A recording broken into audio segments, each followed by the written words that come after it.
Satu lagi putra berdarah Bali gugur dalam tugas negara.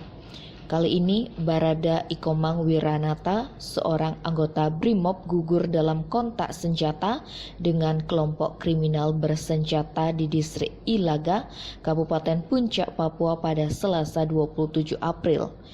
Kabid Humas Polda Papua Kombes Pol Ahmad Mustafa Kamal menyebut kontak tembak antara aparat gabungan TNI Polri dengan KKB pimpinan Lekagak Telenggen terjadi Selasa 27 April di sekitar markas Lumawi Kampung Maki, Distrik Ilaga Utara, Kabupaten Puncak sekitar pukul 8 WIB. Kontak tembak itu menyebabkan Barada Ikomang Wiranata yang tergabung dalam Satgas Nemangkawi meninggal akibat luka tembak. Dua personel lain yakni Ibda Anton Tonapa mengalami luka tembak di punggung dan Bribka Muhammad Saifuddin terluka tembak di perut.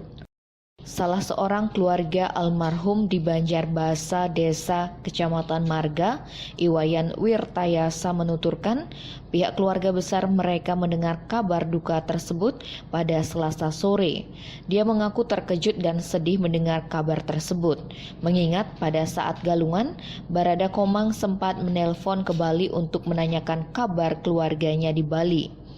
Menurut informasi dari keluarga mereka di Sumatera, kata Wirtayasa, jenazah Barada Komang akan dikirim ke desa Tegal Besar, Kecamatan Belitang 2, Kabupaten Ogan Komering Ulu, Timur Sumatera Selatan.